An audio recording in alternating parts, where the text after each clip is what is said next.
ICSI CS Professional December 22 exams are around the corner, and one of the differentiating factor in exam is the way we present what we know and also what we don't know. Hi again. In this video, I am presenting the analysis of my certified copy of one of the most loved subject of CS Professional, that is corporate funding and listings in stock exchanges, in short CFLSE. Well, with regard to presentation of an answer, you may have questions like how much to write, how to write, whether in paragraph or points, importance of highlighting the keywords, and how to answer when you don't know the exact answer. So without wasting any time, let's jump into the analysis to find the answers to these questions. So this is my certified copy of corporate funding and listing in stock exchanges. इसके अंदर भी सारे questions जो है वो मैंने attempt करे थे. Scored a total of 74 marks out of 100. सबसे पहले इसमें जो क्वेश्चन मैंने अटैम्प्ट करा था, तो पार्ट बी जो होता है, पार्ट बी में क्वेश्चन नंबर 6 का पार्ट सी जो है वो मैंने अटैम्प्ट करा था. क्वेश्चन यहाँ पे पूछा गया था कि लिस्टेड कंपनी अप्लाई कर सकती है स्टॉक एक्सचेंज को रिक्लासिफिकेशन के लिए of the promoters holdings as public shareholders under SEBI regulations. Now, whether the following promoters can apply for reclassification with reference to SEBI regulations 2015. तो यहाँ पर ये अलग अलग केसेस दिए थे. Promoter is declared as a fugitive economic offender. Promoter is holding 18% of total voting rights in the listed entity. Promoter is acting as chief financial officer of the listed entity. The promoter company has outstanding listing fees only for 1 year and trading of its shares suspended by the stock exchanges. अब इसका answer किस तरीके से लिखा है मैंने, यहाँ पर सबसे पहले मैंने रेगुलेशन मेंशन करी कि ये जो पहले 3 पॉइंट्स थे, इनका आंसर मैंने इस रेगुलेशन के बेसिस पे दिया in light of regulation 31 capital A sub regulation 3 clause B. इसके बेसिस पे मैंने पहले 3 का आंसर दिया. The promoter declared as fugitive economic offender can not apply for reclassification. यहाँ पर आप देखोगे फर्स्ट वाला जो केस है, यहाँ पर कहीं पर भी उन्होंने रेगुलेशन जो है वो मेंशन नहीं करी है. The promoter seeking reclassification and person related to the promoter seeking reclassification shall not be a fugitive economic offender. तो fugitive economic offender नहीं होना चाहिए. अगर fugitive economic offender है तो reclassification के लिए आप अप्लाई नहीं कर सकते. तो ये जो फर्स्ट वाला है, can not apply for reclassification. उसके बाद promoter holding more than 10% voting rights in the listed entity cannot apply for reclassification. In the given case, promoter is holding 18% voting rights and hence cannot apply. यहाँ पर भी ये लिखा है shall not together hold more than 10% of the total voting rights in the listed entity. उसके बाद third वाला case, the promoter acting in the capacity of KMP can not apply for reclassification as per section 2 clause 51 of companies act 2013. KMP includes CFO, hence promoter can not apply for reclassification as he is a KMP. यहाँ पर इतना सब कुछ नहीं लिखा हुआ, यहाँ पर उन्होंने सिर्फ सिंपल सा लिखा है shall not act as a KMP in the listed entity. तो प्रमोटर जो रिक्लासिफिकेशन सीख कर रहा है वो केएमपी के तौर पे एक्ट ना कर रहा हो लिस्टेड एंटिटी में, अगर कर रहा है तो नहीं कर सकता. उसके बाद फोर्थ वाला जो केस है उसका आंसर जो है वो मैंने दिया रेगुलेशन 31 कैपिटल है सब रेगुलेशन 3 क्लॉज सी के बेसिस पे. ऊपर जो था वो था बी वाला. ये दोनों का आंसर सी के बेसिस पे दिया. The promoter company must not have any outstanding listing fees for the purpose of reclassification. तो जो भी प्रमोटर कंपनी है, यानी प्रमोटर जिस भी कंपनी को बिलोंग करता है, लिस्टेड एंटिटी को बिलोंग करता है, अगर कोई भी लिस्टिंग फीस आउटस्टैंडिंग है उस केस में रिक्लासिफिकेशन जो है वो अलाउड नहीं है. तो hence promoter company having outstanding listing fees only for 1 year can not apply for reclassification. Then उसके बाद where the shares trading suspended by stock exchanges the promoter can not apply for reclassification. यहाँ पर ये लिखा है listed entity shall not have any outstanding dues to the stock exchanges and listed entity shall not have trading in its shares suspended by the stock exchanges. और last में इन्होंने conclude कर दिया promoters can not apply for reclassification as none of the above conditions are satisfied as per SEBI LODR regulations 2015. इसके अंदर examiner ने जो है वो 5 out of 5 मार्क्स अवार्ड करे. उसके बाद जो मैंने क्वेश्चन सॉल्व करा वो था क्वेश्चन नंबर 6 का पार्ट डी. क्वेश्चन नंबर 6 के पार्ट डी में इन्होंने पूछा था कि रेगुलेशन नंबर 44 जो है meetings of share holders and voting को लेकर के वो जो है वो डिस्क्राइब करनी थी. यहाँ पर रेगुलेशन नंबर 44 है, ये पूरी डिस्क्राइब करिए मैंने. रेगुलेशन एज पर रेगुलेशन 44 कितने 5 पॉइंट्स जो मैंने इसके अंदर लिखे. सबसे पहले listed entities required to give facility of e voting to its share holders for all the share holder resolutions. यहाँ पर अब आप देखोगे listed entity shall provide the facility of remote e voting facility to share holders for all the share holder resolutions. ये वाला point जो ये मैंने नहीं लिखा है. उसके बाद listed entities required to submit voting results of the meeting within 2 working days earlier 48 hours from the date of conclusion of the general meeting. The listed entity shall submit to the stock exchange details regarding voting results in the format specified by SEBI within 2 working days of conclusion of its general meeting. तो ये वाला point है, ये वाला point है. उसके बाद listed entity is required to give proxy forms to the shareholders. Listed entity shall send proxy forms to the holders of securities in all cases, mentioning that a holder may vote either or against each resolution. उसके बाद top 100 listed entities are required to hold their general meetings within 5 months of the end of the financial year. Top 100 listed entities by market cap determined as on March 31st of every financial year shall hold their annual general meeting within a period of 5 months from the date of closing of financial year. And last में top 100 listed entities are required to give one-way live webcast of their meeting. Top 100 listed entities shall provide one-way live webcast of the proceedings of the annual general meeting. तो सिर्फ एक ये वाला point नहीं है, बाकी सारे पॉइंट्स हैं, इसके बेसिस पे एग्जामिनर ने जो है 5 आउट ऑफ 5 मार्क्स इसके अंदर भी दिए हैं. उसके बाद जो मैंने क्वेश्चन अटेम्प्ट करा वो था क्वेश्चन नंबर 6 का पार्ट ए. इसके अंदर जो डॉक्यूमेंट्स होते हैं T+2 पे जो डॉक्यूमेंट सबमिट करने होते हैं स्टॉक एक्सचेंज को, उसके बारे में पूछा था. Ajanta Car Care Limited successfully completed its IPO. List out the documents to be submitted on T+2 days for listing of IPO. इसके अंदर मैंने लिखा है due diligence certificate of merchant banker, observation letter of SEBI on due diligence on DOD, then certificate of confirmation from BRLM with respect to receipt of minimum subscription, certificate by the company that it has obtained authentication from scores, and the details of email ID for grievance redressal. Guideline answers में भी यही सारी चीज़ें लिखी है. Due diligence certificate, observation letter issued by SEBI pursuant to filing of draft offer document. Then उसके बाद list of authorise signatory वाला पॉइंट मैंने नहीं लिखा है, ये भी मैंने नहीं लिखा है. डिवॉल्वमेंट नोटिस वाला पॉइंट, BRLM वाला पॉइंट मैंने लिखा है, मिनिमम सब्सक्रिप्शन रिसीव होने पे BRLM का certificate. Then email ID for investor grievances वाला पॉइंट मैंने लिखा है. उसके बाद एडवर्टाइजमेंट्स वाला ये जो पॉइंट है ये मैंने नहीं लिखा, और स्कोर्स वाला जो पॉइंट है ये मैंने मेंशन करा है. इसके बेसिस पे एग्जामिनर ने जो इसमें 4 मार्क्स दिया आउट ऑफ 5. उसके बाद जो क्वेश्चन मैंने करा वो था क्वेश्चन नंबर 6 का पार्ट बी. इसमें लग्जमबर्ग स्टॉक एक्सचेंज जो है उसके बारे में लिखने के लिए बोला था कि the Luxembourg stock exchange is well known for its independent and international listing expertise, discuss in brief. तो बेसिकली लग्जमबर्ग स्टॉक एक्सचेंज है उसके बारे में इसमें डिस्कशन करना था. उन्होंने एक लाइन जो होती है मॉड्यूल में से वो यहाँ पर दे दी थी और बोला था कि इसको डिस्कस करो. यहाँ पर इसका आंसर मैंने किस तरीके से लिखा, तो Luxembourg stock exchange is catering to the needs of various companies via 2 markets, एक है BDL मार्केट, दूसरा euro MTF market. The process of listing on Luxembourg stock exchange comprises of 3 phases: pre-application, application process, and post-application and listing. The issuer seeking listing on Luxembourg Stock Exchange is required to choose a market, prepare the prospectus, submit the prospectus, listing and trading approval, and then post-listing reporting. उसके बाद the BDL market is a EU regulated market where the prospectus approval authority is CSSF. BDL market is subject to prospectus and transparency obligation directives and also offers the benefit of EU passporting. Then mention करा euro MTF के बारे में कि ये market जो है ये primary regulated है by the Luxembourg stock exchange and it is the prospectus approval authority for this market. The euro MTF market is not subject to the directives of EU and also not offers the benefit of EU passporting. Then BDL market is also requiring IFRS compliance by the issuers. However, on Euro MTF market, issuers are allowed to follow GAAP. और फिर यही जो 6 points ऊपर लिखे इसके basis पर conclude करा. Therefore, it can be concluded that Luxembourg Stock Exchange is offering the market choice to issuers, making listing more attractive, and at the same time has a well-established listing process in place, thereby making it an international listing expert. तो जो question में पूछा था उसको यहाँ पर conclude मैंने करा. इसके बेसिस पे एग्जामिनर ने इसमें मेरे को 4 मार्क्स दिए हैं 5 में से. अगर आप यहाँ गाइडलाइन आंसर में देखोगे तो इन्होंने लिखा है Luxembourg Stock Exchange is well known for its independent and international listing expertise. Listing in Luxembourg is both relatively straightforward and flexible. There are 3 main phases in the process. ये वही 3 phases हैं जो मैंने भी मेंशन करे थे. Then उसके बाद इन्होंने स्टेप्स बताई है कि लिस्टिंग कैसे होती है, तो ये वही स्टेप्स हैं जो वहाँ पर मैंने मेंशन करी थी. Choose a market, prepare a prospectus, submit the prospectus, listing and admission to trading and post listing reporting. Then issuers on the BDL and Euro MTF can take the advantage of Luxembourg's first and integrated tool that enables issuers to publish and disseminate information. ये वाली चीज़ मेरे इसमें नहीं लिखी है. Then by being outside the scope of EU regulations, issuers on the Euro MTF market benefit from less stringent requirements for financial reporting. ये भी मैंने मेंशन नहीं करा है. उसके बाद यहाँ पर लास्ट में जो लिखा है, however only the issuers that list on the BDL market have access to EU passporting, meaning that the same prospectus approval can be used. तो ये EU passporting वाली चीज़ जो है मेरे इसमें भी मेंशन मैंने करी थी. इसके बेसिस पे एग्जामिनर ने जो है वो 4 मार्क्स दिए हैं. इसके बाद जो क्वेश्चन मैंने अटेम्प्ट करा था वो था क्वेश्चन नंबर 5 का जो पार्ट डी है. वो क्वेश्चन नंबर 5 के पार्ट डी में उन्होंने क्या पूछा था, स्मार्ट केयर इंफ्रा लिमिटेड ने अपनी क्रेडिट फैसिलिटीज जो अवेल करी है बैंक से, फाइनेंशियल इंस्टीट्यूशन से और बॉन्ड इशू करके. One of the conditions of the bond issued was to obtain the credit rating from any 2 credit rating agencies. However, Smart Care Infra Limited refused to cooperate with the credit rating agencies and does not provide information for rating the credit facilities.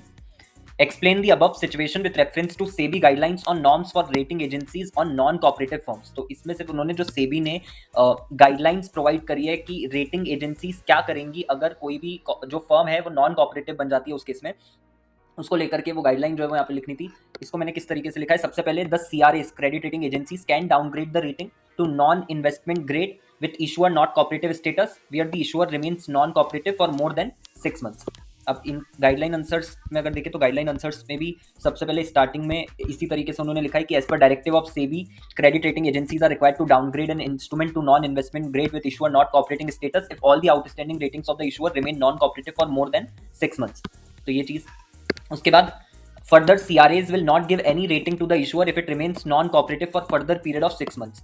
यहाँ पर भी ये लिखा है if non-cooperation by the issuer continues for a further 6 months from the date of downgrade to non-investment grade, no CRA should assign any new ratings to such issuer until the company resumes cooperation or the rating is withdrawn। उसके बाद the CRAs can withdraw the rating where the instrument has multiple rating subject to following. Multiple ratings अगर available है instrument पे तो फिर आप उस case में विड्रॉ कर सकते हो रेटिंग को, बट उसके लिए कंडीशन ये है कि CRA जो उसने NOC ऑब्टेन कर लिया from 75% of the bond holders and CRA shall take undertaking from the issuer that other ratings are available to instrument. यहाँ पर एक चीज लिखी है CRAs to withdraw from an issue which has multiple ratings, ये चीज मैंने मेंशन करी है। The rating agency is allowed to withdraw if it is rated instrument for 3 years continuously और for 50% of the tenure of the instrument whichever is longer. यहाँ से लेकर के यहाँ तक जो है वो मैंने नहीं लिखा है। उसके बाद ये वाला पॉइंट जो है वो मैंने मेंशन करा कि must have receive no objection certificate from 75% of the bond holders of the outstanding debt for withdrawal of rating. The CRA must also have received an undertaking from the issuer that another rating is available on that instrument. तो ये पूरा था, ये वाली चीज नहीं थी। उसके बाद the CRA shall rate the instrument and issue a press release in this regard along with the reasons for withdrawal. Further, at the time of withdrawal, the CRA should assign a rating to such instrument and issue a press release in the prescribed format mentioning the reason for withdrawal of rating. इसके बाद the CRA shall continue to rate the issuer's instruments where it has become non-cooperative and shall mention issuer not cooperative based on based on best available information. ये इस तरीके से credit rating agency जो उसको लिख करके रेटिंग देनी है। यहाँ पर वही लिखा है the company stops cooperating with the CRA and does not provide information, the CRA must continue to publish a rating accompanied with the statement issuer did not cooperate based on best available information. और फिर last में मैंने लिखा therefore CRAs can opt for the above measures and procedures as Smart Care Infra Limited has refuse to cooperate with the CRAs। और इसके basis पे examiner ने जो है वो 4 मार्क्स आउट ऑफ 5 जो इसके अंदर अवार्ड करे। उसके बाद क्वेश्चन नंबर 5 का जो बी वाला पार्ट है, क्वेश्चन नंबर 5 का जो बी वाला पार्ट है उसमें इन्होंने पूछा था कि briefly discuss legal compliance in relation to risk management committee as per SEBI LODR second amendment regulations 2021। तो ये जो अमेंडमेंट बेस्ड क्वेश्चन है वो ये क्वेश्चन था जो recent changes risk management committee के लिए आए थे LODR में, वो यहाँ पे डिस्कस करने थे। इसमें मैंने क्या क्या चीजें लिखी, सबसे पहले as per regulation number 21 of SEBI LODR regulation 2015 as stand amended via SEBI LODR second amendment regulation 2021 top 1000 listed entities are required to constitute the risk management committee। यहाँ पर अगर आप देखोगे तो legal compliance in relation to risk management committee regulation 21 as per SEBI LODR second amendment regulation 2021 top 1000 listed entities के ऊपर जो ये एप्लीकेबल है। उसके बाद the committee shall have 3 directors majority being the members of the BOD। minimum 3 members, majority of member of committee shall consist of member of BOD including at least 1 independent director। यहाँ पे जो independent director वाला point है वो मैंने अलग से लिखा है, the committee shall have at least 1 independent director. उसके बाद इन्होंने यहाँ पर SR इक्विटी शेयर्स अगर आउटस्टैंडिंग है तो उस केस में इंडिपेंडेंट डायरेक्टर्स का नंबर क्या होगा वो भी बताया है, बट ये वाली चीज जो है मैंने मेंशन नहीं करी है। द नंबर ऑफ मीटिंग्स वाला जो पॉइंट है, नंबर ऑफ मीटिंग्स वाला पॉइंट मैंने लिखा है कि कमिटी जो है उसको एटलीस्ट 2 टाइम्स जो है मिलना in a year with a gap between 2 meetings not more than 180 days.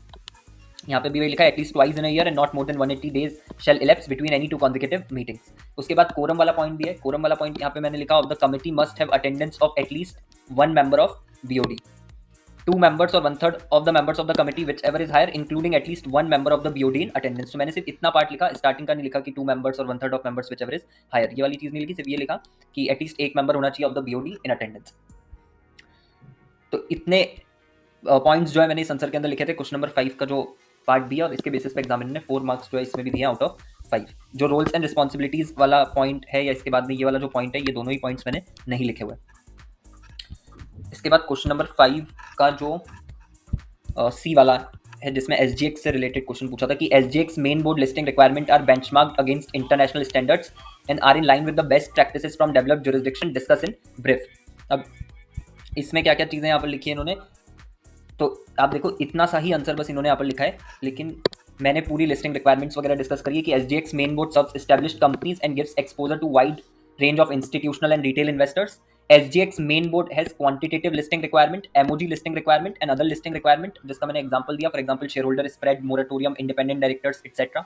The quantitative listing requirement has 2 tests profitability test है इसके अंदर, where issuer having minimum consolidated pre tax profit in previous year can apply for listing. And market capitalisation test है, where issuer having market cap of $300 million with can apply for listing. Also, company having operating revenue and market cap as specified can apply for listing. Further, REIT and business trust satisfying the market cap requirement and not satisfying the operating revenue requirement can apply, subject to filing the declaration that it will be operating revenue after listing. मतलब operating revenue की condition satisfy कर देंगे। MOG requirements include following: MOG company must appoint independent directors, MOG company must appoint auditors, and MOG company must have working capital for 18 months after listing, must have adequate resources, incident भी और contingent भी, और incident का मतलब minerals और contingent मतलब oil and gas.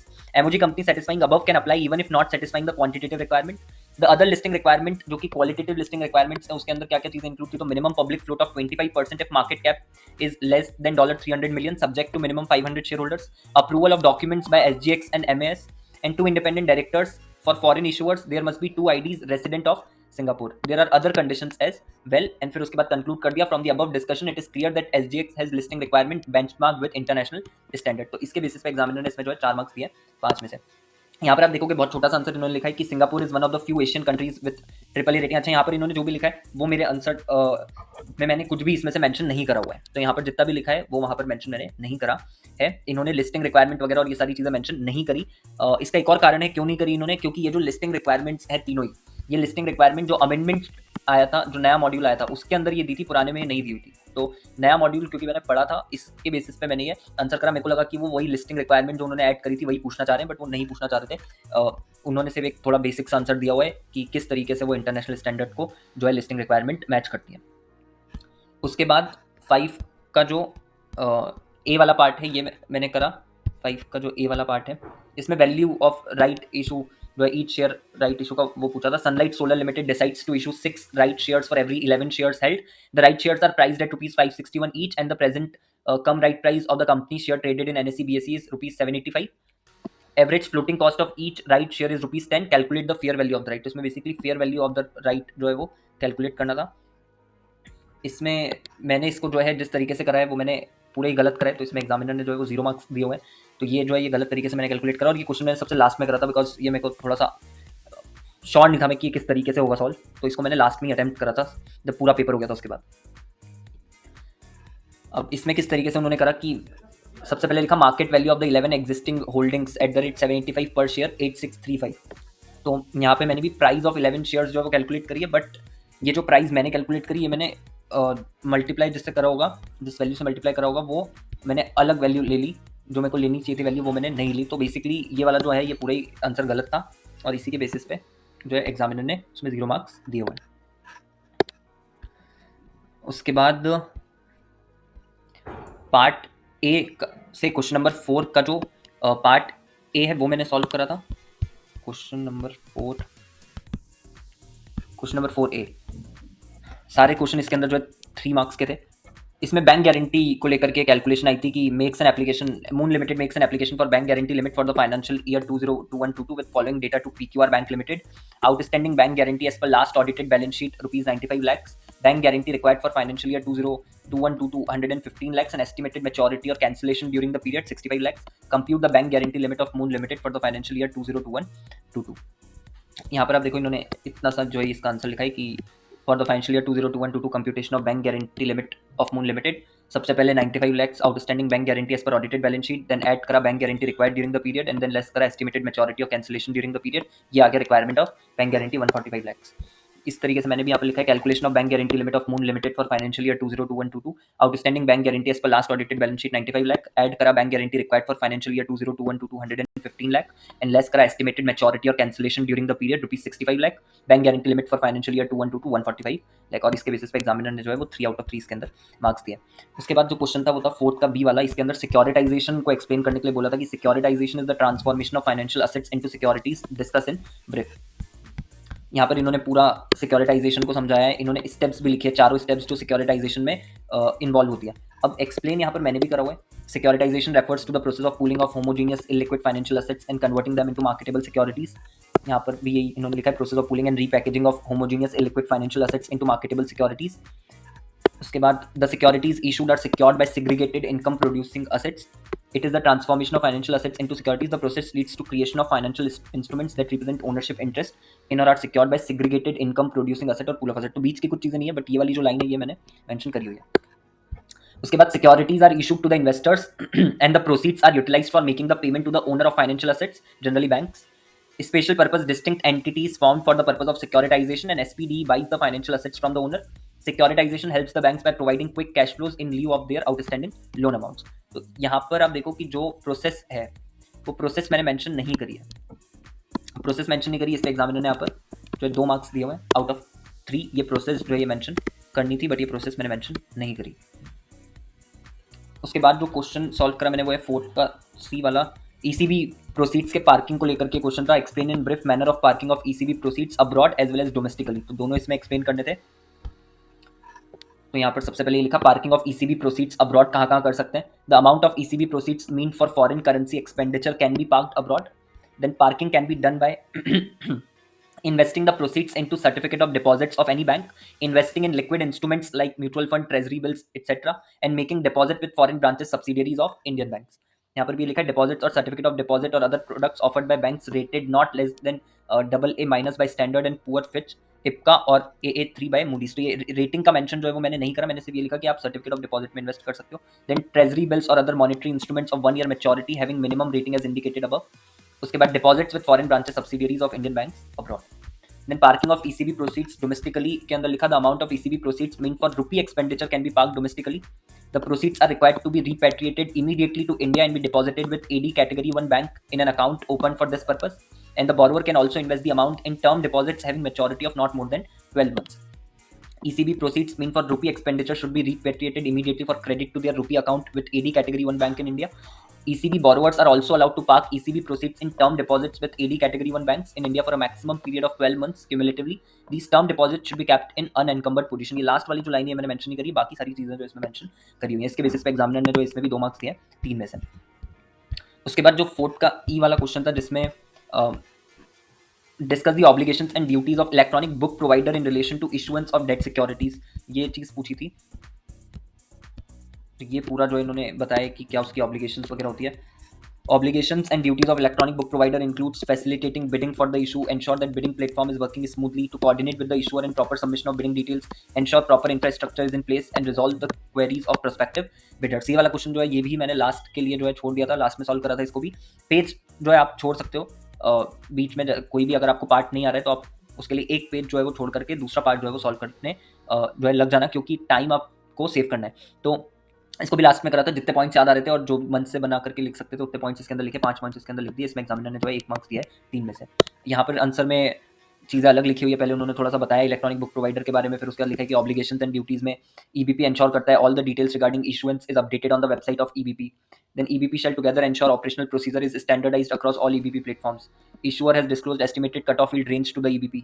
तो ensure करना है कि electronic audit trail and secrecy इस केस में हो. Then EBP shall ensure coordination among themselves and also with depositories, shall ensure that bidding is done, shall be responsible for accurate, timely and secure bidding process of electronic bid by the bidders, shall be responsible for addressing investor grievances.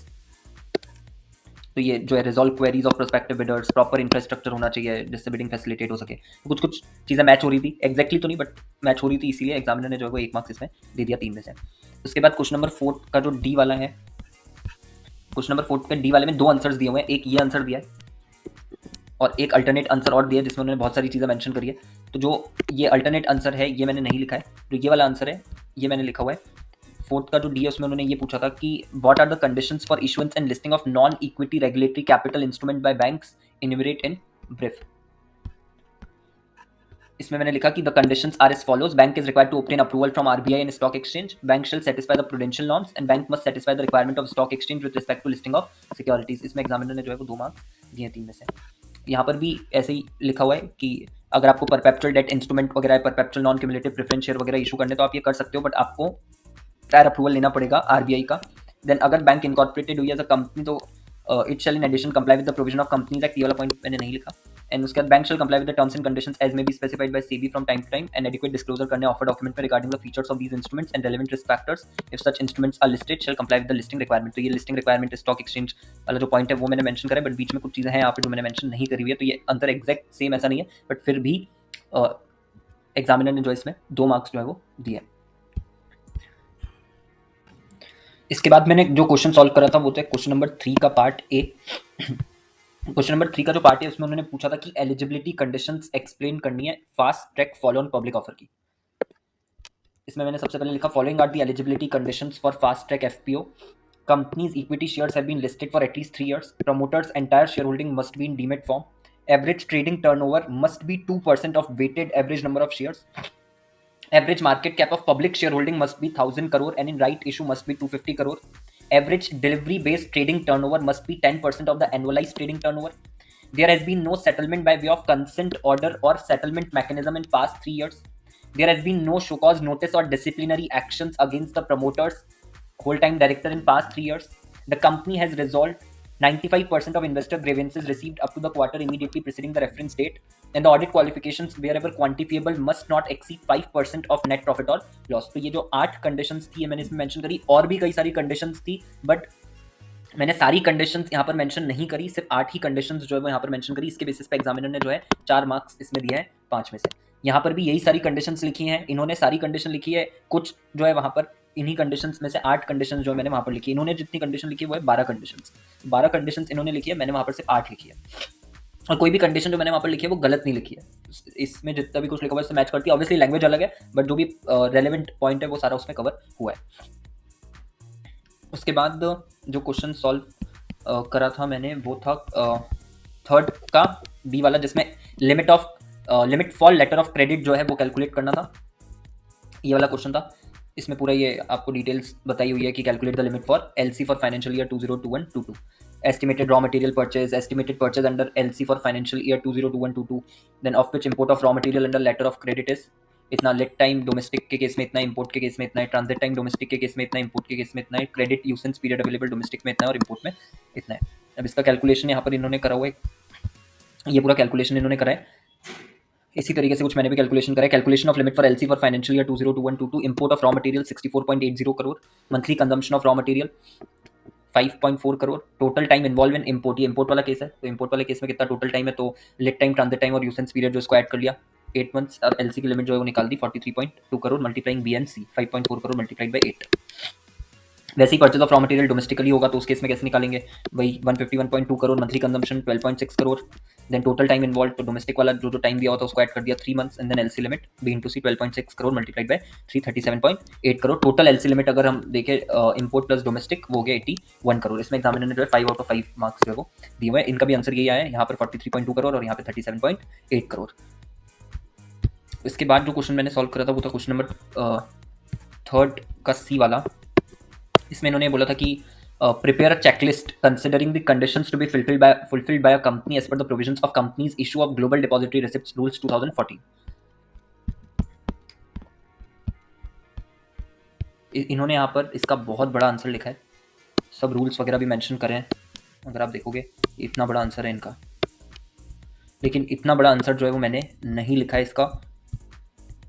मैंने सिर्फ relevant points जो भी थे वो यहाँ पर mention करे, लिखा कि board meeting is required to be conducted, checklist क्या क्या हम देखेंगे for issue of DR, board meeting is required to be conducted, then shareholder approval by way of SR is required to be obtained for listed entity, it would be required to give intimation of BM for issuing GDR to stock exchange at least 2 clear working days prior to board meeting, then the company is required to enter into agreement with depository, overseas depository and custodian. The company shall obtain approval from stock exchange. Company may also be required to obtain approval from PFIs, and it is must for a company to ensure that its shares are listed on stock exchange and global depository receipts of that class only. तो ये 7 points जो है बस मैंने इसके अंदर mention करे, कोई रूल कुछ भी मेंशन नहीं करा। इसमें एग्जामिनर ने जो है वो 2 मार्क्स दिए हुए हैं 5 में से, और इसका रीजन क्या है, रीजन यही है कि वो पूरा आप देखोगे उनका आंसर जो है वो पूरा स्ट्रक्चर्ड है, रूल वाइज उन्होंने पूरा सब कुछ मेंशन करा है, लेकिन ये सारी चीजें मैंने मेंशन नहीं करी। उसके बाद जो क्वेश्चन मैंने सॉल्व करा वो था क्वेश्चन नंबर 2 कैपिटल ए का 3rd वाला। 2 कैपिटल ए का जो 3rd वाला, ये डिस्टिंक्शन बेस्ड क्वेश्चन था, इसमें बस डिफरेंसेस बताने थे। तो financial bank guarantee and performance bank guarantee जो इसके बीच में इसमें डिफरेंस पूछा था। सेकंड वाले में इसमें पूछा था red clause letter of credit और green clause letter of credit के बारे में, और seed funding and startup financing के बारे में पूछा था फर्स्ट में। अब इसमें सबसे पहले परफॉर्मेंस ही रहा, फाइनेंशियल बैंक गारंटी और performance bank guarantee. Financial bank guarantee जो उसके अंदर मैंने लिखा कि it is given in respect of payment to be made under a contract, और इसका पूरा एग्जांपल जो यहाँ पे लिख दिया कि अर्नेस्ट मनी जहाँ पर भी आपको डिपॉजिट करना होता है for bidding at the government contract, the prospective bidder can obtain the financial bank guarantee and give it to the government. In such a case, if successful bidder fails to undertake the awarded contract, government may invoke the financial bank guarantee. Sorry, performance bank guarantee में it is given in respect of performance of contractual obligations in terms of time limit for completion of the project or terms and conditions under the contract. और इसका भी example जो यहाँ पे दे दिया, promoter of a real estate project may be required to furnish this guarantee in respect of completion of the project on time. बस इस तरीके से इतना इतना दोनों में लिखा, और एग्जामिनर ने इसमें जो है 4 मार्क्स दिए हुए हैं 5 में से। उसके बाद सेकंड एक क्वेश्चन नंबर 2 कैपिटल ए का जो सेकंड वाला है, रेड क्लॉज एलसी और ग्रीन क्लॉज एलसी, इसमें लिखा under this LC finance is made available in advance at the pre shipment stage only in order to enable the supplier to arrange resources for the manufacturing of the product, for example procurement of raw material. Green clause LC के अंदर लिखा under this LC finance is made available in advance for both procurement of raw materials and arranging for storage and shipment of the products, it is an extension of red clause credit. इसमें examiner ने 3 marks जो है दिए हैं 5 में से। अब यहाँ पर इन्होंने क्या लिखा हुआ है, तो यहाँ पर भी इतना इतना ही आंसर में लिखा है कि financial guarantee assures repayment of money, banker issues guarantee in favor of a government department against caution deposit या earnest money to be deposited by bank's client at the request of his customer in lieu of a caution deposit earnest money, the banker issues a guarantee in favor of the government department. This type of guarantee helps the bank customer to bid for the contract without depositing actual money. In case contractor does not take up the awarded contract, then government department would invoke the guarantee and claim the money back from the bank. तो example जो मैंने लिखा था वो इन्होंने यहाँ पर लिखा हुआ है, और स्टार्टिंग में फाइनेंशियल बैंक गारंटी क्या होता है वो यहाँ पर लिखा है। फिर परफॉर्मेंस बैंक गारंटी में भी provides an assurance of compensation in the event of inadequate या delayed performance on a contract. Performance guarantee are issued by banks on behalf of their clients. In performance guarantee bank issues on behalf the bank issues on behalf of its client to assure the third party to complete some work on time or as per the terms of the contract between the parties. अगर वो complete नहीं होता as per the terms of the contract, then third party can request the bank to invoke the bank guarantee and make payment for default. और इसमें इन्होंने बता दिया कि performance bank guarantees are issued guaranteeing due performance of contract और obligation of the borrower under the contract. In the event of non performance of obligation in terms of contract, bank assumes monetary liability up to the amount specified in the guarantee. तो यहाँ पर जो language use हुई है वो language मैंने वहाँ पर यूज नहीं करी है। मैंने परफॉर्मेंस गारंटी के अंदर अगर आप देखोगे बहुत छोटा सा लिखा है कि it is given in respect of performance of contractual obligations in terms of time limit for completion of the project और terms and conditions under the contract, और उसको बस एक एग्जांपल से सपोर्ट कर दिया। आपको ये ध्यान रखना है कि इससे पहले मैंने जितने भी पेपर डिस्कस करे और ये वाला भी पेपर है, इसमें लैंग्वेज आपको किसी में भी एग्जैक्ट लिखने की जरूरत नहीं है। आप रेलेवेंट लिखो, अपनी अंडरस्टैंडिंग के बेसिस पे लिखो, आपको एग्जांपल आता है आप एग्जांपल कोट करो, वो सब अगर आपने करा तो आपको मार्क्स जो है वो मिलेंगे। उसके बाद रेड क्लॉज और ग्रीन क्लॉज एलसी वाला जो है उसमें भी इसी तरीके से यहाँ पर लिखा हुआ है उन्होंने कि red clause letter of credit is an advance payment letter of credit. Under the red clause letter of credit issuing bank will make an advance payment to the exporter that is the seller before the seller ships the goods to the importer that is buyer. This is usually done to provide aid to the seller in the form of working capital to purchase raw material, processing and packaging of goods etc. यहाँ पर भी वही चीज लिखी थी, under this LC finance is made available in advance at the pre-shipment stage only in order to enable the supplier to arrange resources for the manufacturing of product, example procurement of raw materials. उसके बाद आगे का मैंने कुछ भी नहीं लिखा हुआ है। उसके बाद ग्रीन क्लॉज में is an extension of red clause letter of credit, ये यहाँ पर नीचे मैंने लाइन लिखी हुई थी, ये वाली जो लाइन है। उसके बाद as it provides the advance of not only the purchase of raw materials, processing and packaging of goods, but it also takes into account pre shipment warehousing at the port of origin and insurance expenses. तो यहाँ पर मैंने under this LC finance is made available in advance for both procurement of raw materials भी and arranging for storage and shipment of the product, यानी where housing वाली चीज। Insurance वाला जो पॉइंट है उसमें मेंशन मैंने नहीं करा हुआ है। अच्छा, usual cases the advance under this letter of credit is granted only after the purchase goods are stored in bonded warehouses. ये सारा पॉइंट जो है ये भी मैंने मेंशन नहीं करा है। उसके बाद जो सेकंड 2A का जो फर्स्ट वाला है, 2A के फर्स्ट में सीड फंडिंग और स्टार्टअप फाइनेंसिंग जो उसके बीच में इन्होंने डिफरेंस पूछा था। तो इसके अंदर सीड फंडिंग में मैंने सबसे पहले लिखा the capital needed to kick start the business, it is given when the business is in the ideation stage and has just started to establish various facilities and this is given by friends, relatives and own funds. यहाँ पर seed funding में इन्होंने लिखा है seed funding taken from the word seed is the capital needed to start expand your business, it often comes from the company founder's personal assets, from friends and family or other investors. The amount of money is usually relatively small because the business is still in the idea or conceptual stage, and this type of funding is often obtained in exchange for an equity stake in the enterprise, although with less formal contractual overhead than standard equity financing. Then lenders often view seed capital as a risky investment. ये वाला जो पूरा point है ये भी मैंने mention नहीं करा, और यहाँ से भी कुछ चीजें ही मेंशन करी है, सारी चीजें यहाँ से भी मेंशन नहीं करी है। उसके बाद स्टार्टअप फाइनेंसिंग वाला जो पॉइंट इन्होंने लिखा, इसमें यहाँ पर मैंने लिखा था कि the capital provided by VCs in exchange of equity. Startup financing comprises of various rounds, for example series round financing, the capital is raised for growth purposes and expanding the market base. The riskiest aspect of venture capital is the launch of a new business after the R&D activities are over. At this stage, the entrepreneur and his products or services are still not tried and tested in the market forces. ये सारी चीजें मैंने mention नहीं करी है. The finance required usually falls short of his own resources. ये भी mention नहीं करा. Startups में include new industries, businesses, ये सारी चीज भी नहीं include करी है. और यहाँ जो लिखा है लास्ट में ये भी कुछ इंक्लूड नहीं करा है. तो जो आप देखोगे पूरा आंसर जो है वो मैंने खुद ने फ्रेम करके इसमें लिखा हुआ है, लगभग पूरा आंसर. और इसमें भी एग्जामिनर ने जो है वो 3 मार्क्स दिए हुए हैं, फिर भी 5 में से. तो आपको एग्जैक्ट बिल्कुल भी लिखने की जरूरत नहीं है, एग्जैक्ट लैंग्वेज आपको लिखने की जरूरत नहीं है, आप अपनी अंडरस्टैंडिंग के बेसिस पे भी लिख सकते हो. उसके बाद में जो क्वेश्चन नंबर फर्स्ट था वो मैंने सॉल्व करा. क्वेश्चन नंबर फर्स्ट का जो ए पार्ट है वो सॉल्व करा था. ये पूरा जो क्वेश्चन है ये ICDR से ही इन्होंने पूछा था. और इसमें जो फर्स्ट वाला है उसमें ये पहले तो टेबल दी थी कि X limited wants to issue 1000 shares through a book built offer within a price band of 130 to 150 bids इस तरीके से रिसीव हुई हैं. और फिर पूछा था what is the cut off price in this offer, can the company decide the cut off at a lower price at which the issue is subscribe, can the company allot the shares to the retail investors at a price that is at a discount to the cut off price. ये पहला ए वाला जो question है इसमें इन्होंने पूछा थे. ये इन्होंने 3 पार्ट जो है वो इसके अंदर पूछे हुए थे. तो सबसे पहले इसमें लिखा कि issue of 1000 shares has been achieved at ₹138 when 500 shares were allotted against the demand of 1000 shares. तो ये वाला जो सिनेरियो है, क्योंकि यहाँ तक जो है आपकी टोटल डिमांड थी 700 और आप ऑलरेडी नंबर ऑफ शेयर्स जो अलॉट कर चुके थे वो है 500 और आपने यहाँ पे 500 और कर दिए तो ये 138 की कट ऑफ प्राइस आ गई. फिर उसके बाद देयरफॉर कट ऑफ प्राइस जो है वो 138. तो ये जो पहला पार्ट उन्होंने पूछा था उसका आंसर है. फिर उसके बाद when the cut off price is determined through book built issue the company has no discretion to decide lower price as cut off price. It is mention करी then yes company can allot the shares to retail investors at a price that is at discount to cut off price. लेकिन maximum discount जो है वो 10% जो है वो हो सकता है, उससे ज़्यादा नहीं हो सकता. तो ये यहाँ पे थोड़ा सा कट गया स्कैन करने में, exceed 10% of cut off price. तो इसके बेसिस पे एग्जामिनर ने जो इसमें 5 आउट ऑफ 5 मार्क्स जो है वो दिए हैं. उसके बाद इसमें इन्होंने किस तरीके से आंसर लिखा इसका, तो offer is filled up at cut off price 138. All investors who bid at 138 and higher are eligible for allotment in their respective categories. Company may decide the cut off price at a price lower than the price at which issue is subscribe for the benefit of the investor. ऐसा company कर सकती है. लेकिन book build issue के case में retail investor को discount जो है वो मैक्सिमम 10% का हो सकता है. तो ये इन्होंने यहाँ पे मेंशन करा है. और देखो आप बहुत ही छोटा सा आंसर लिखा है, 5 मार्क्स का था बट टू द पॉइंट लिखा, रेलेवेंट लिखा. गाइडलाइन आंसर में भी इतना ही आंसर वो दिया हुआ है. उसके बाद फर्स्ट का जो बी वाला है इसमें इन्होंने बोला था कि what would be the allocation pattern presuming the company fulfills the eligibility criteria regarding the net tangible assets, average operating profit and net worth. तो अगर ये रेगुलेशन 6 जो होती है ICDR की उसकी जो कंडीशंस उनको पूरा कर रही है तो उस केस में एलोकेशन पैटर्न क्या होगा, और अगर पूरा नहीं कर रही है रेगुलेशन 6 को तो उस केस में एलोकेशन पैटर्न क्या होगा, वो दोनों केसेस में बताना. तो बी में उन्होंने ये वाली चीज़ पूछ ली, सी में इन्होंने ये वाली चीज़ पूछ ली. अब इसके अंदर फर्स्ट का जो बी वाला है इसमें इन्होंने पूरा रेगुलेशन वगैरह भी मेंशन करी है, बट मैंने कुछ भी रेगुलेशन वगैरह दोनों में मैंने मेंशन नहीं करी. इन्होंने बी और सी दोनों में रेगुलेशन मेंशन करी, बट मैंने दोनों में रेगुलेशन मेंशन नहीं करी है. मैंने सिर्फ ये लिखा है फर्स्ट के बी में कि जब कंपनी फुलफिल कर रही है एलिजिबिलिटी क्राइटेरिया जो रेगुलेशन 6(1) में दिया हुआ है ICDR रेगुलेशन 2018, तो एलोकेशन पैटर्न में मिनिमम 35% एलोकेशन RRI के पास होगी, मिनिमम 15% जो है वो NII and maximum 50% allocation to QIBs. Out of this 5% would be to mutual funds. इसमें एग्जामिनर ने जो है वो 4 मार्क्स दिए हैं 5 में से. बाकी मैंने कोई रेगुलेशन वगैरह कुछ भी मेंशन नहीं करा इसके अंदर, बट ये जो परसेंटेज मेंशन करें ये सारे सही है. इसके बाद जो फर्स्ट का सी है इसके अंदर भी इसी तरीके से लिखा कि जब कंपनी मीट नहीं कर रही है क्राइटेरिया रेगुलेशन 6(1) का and takes an alternative route of regulation 6 sub regulation 2, the allocation pattern would be maximum 10% to RII, maximum 15% to NII and minimum 75% to QIBs. Out of this 5% would be allotted to MFs. इसमें भी examiner ने जो है वो 4 marks दिए 5 में से. तो इस पेपर के लिए भी यहाँ पर ये खत्म हो जाता है. इस पेपर के लिए भी आई वुड सजेस्ट कि आपको एग्जैक्ट लैंग्वेज जो है वो लिखने की इसमें ज़रूरत नहीं है.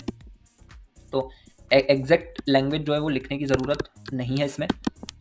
और दूसरी चीज़ जो परसेंटेज के टर्म्स में जो भी आपको मेंशन करना होता है, फॉर एग्जांपल जो भी लिमिट्स वगैरह आपको मेंशन करनी होती है तो वो आप तभी मेंशन करो जब वो आपको आती है. अगर आपको नहीं आता है तो अदरवाइज आपको मेंशन करने की ज़रूरत नहीं है. And same goes with the regulation, अगर रेगुलेशन आपको आती है तो आप मेंशन करो, अगर आपको नहीं आती है तो आपको मेंशन करने की ज़रूरत नहीं है. और पिछले पेपर में भी जो चीज़ें मैंने ऑलरेडी बोली है कि नंबर ऑफ पेजेस कितने लिखने हैं या उन सब का कोई भी यहाँ पर रेलेवेंस नहीं है. टू द पॉइंट आप लिखो, सिंपल लैंग्वेज में लिखो, you will get the marks. ये आपको बस इस पेपर के लिए ध्यान रखना है. बाकी one more suggestion would be कि जो पार्ट बी है आप उसको बहुत अच्छे से करके जाओ. पार्ट बी को आप बहुत अच्छे से करके जाओ.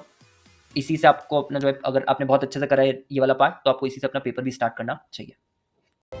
So this was the complete analysis of my certified copy of corporate funding and listing. I hope you have got answers to various questions when it comes to presentation of answers in this particular paper. Thank you so much for watching this video and I will see you in the next one.